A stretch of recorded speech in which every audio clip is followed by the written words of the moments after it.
the Augvape V200. Let's have a quick look.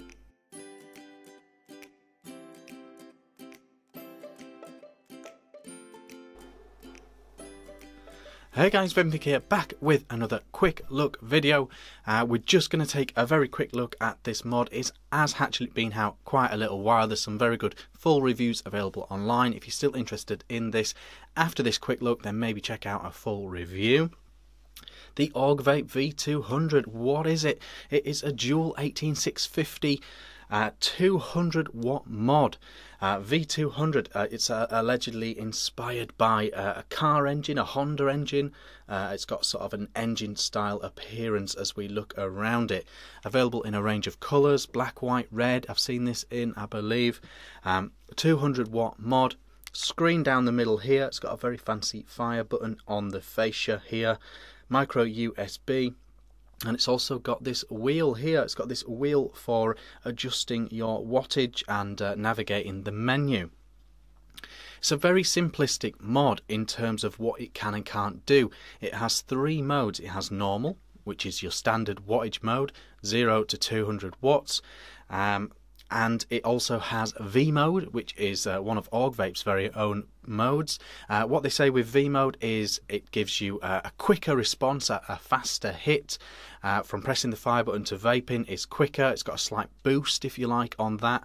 And for some reason it stores the joules that you've used instead of displaying the voltage in that mode. So it's almost like you can keep tally of how much energy you've used with your vaping. I'm not sure why that is, but that's how they do it with V mode.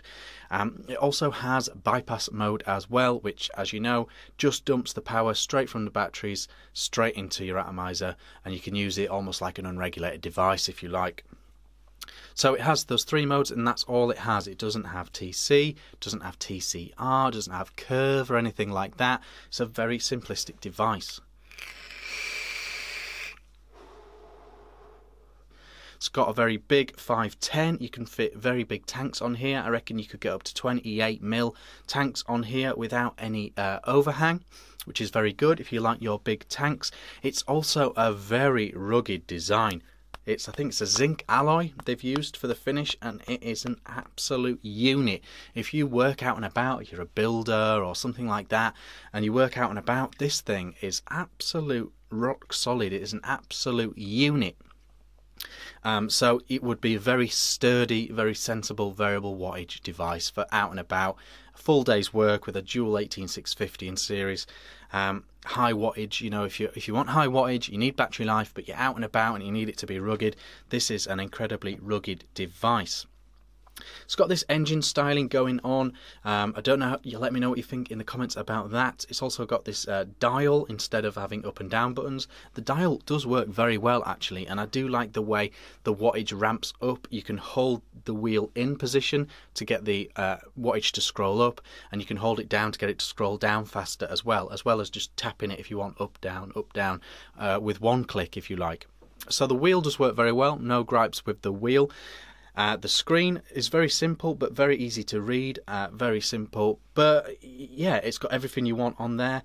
No major qualms. This is a simple, solid mod that if you just want that no fuss vape style, that's what you get with this. Really well made, really well put together, no complaints on that front. Battery life seems excellent with this. I am really impressed with how long I can go with this Vapresso tank on top of here. I can literally do a full tank before needing to change the batteries, and this is a big tank. We'll cover this tank in the coming days. But yeah, it's absolutely rock solid. It's very well made. It's very affordable. Dual 18650 in series. And it's very simplistic, you know, no crazy qualms or anything like that. I'm not noticing any quality control issues. I'm not noticing any rattle, any jankiness with the buttons or anything like that. No issues with the door at all. The fire button is built into the fascia of the actual device. It's sort of part of the screen. The very top of the screen is clicky. It's really clever. That's a really clever, really smart, really smooth way of doing it. It's very impressive, and it works very well. It's very clicky, it's very responsive, it feels nice. It lends itself to the finger or thumb firing way of doing it. but the fire button works very, very well.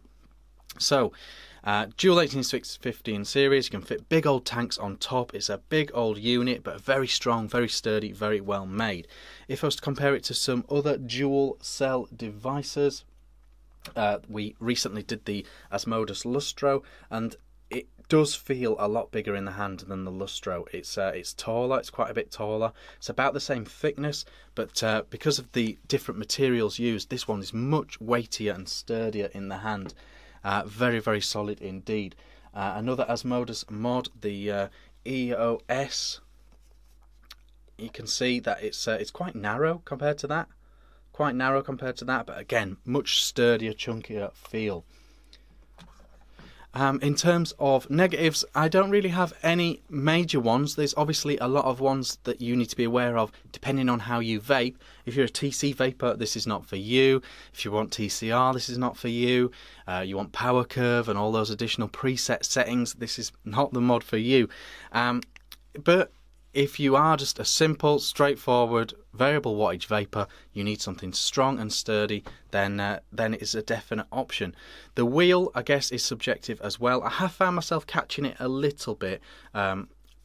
Occasionally, I've sort of nudged it out of the wattage setting that I wanted it to be. But overall, I'm impressed with the wheel. I actually find it a very useful way to navigate. So no issues there. No issues with the micro USB. It's a solid mod. It's a solid but simple mod, and if you just want to do your variable wattage, you want to just get out there and do it, then I don't think it's a bad choice at all. In terms of power output and all those sort of things, it seems to be bang on. I'm actually quite enjoying bypass mode on this as well. With an RDA, bypass mode feels very nice indeed. Overall, I think it's an unspectacular but very, very solid, very, very suitable mod for a lot of people out there.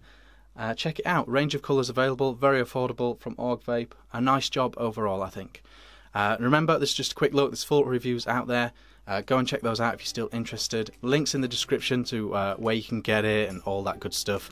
I've been Vick, and I'll see you again soon.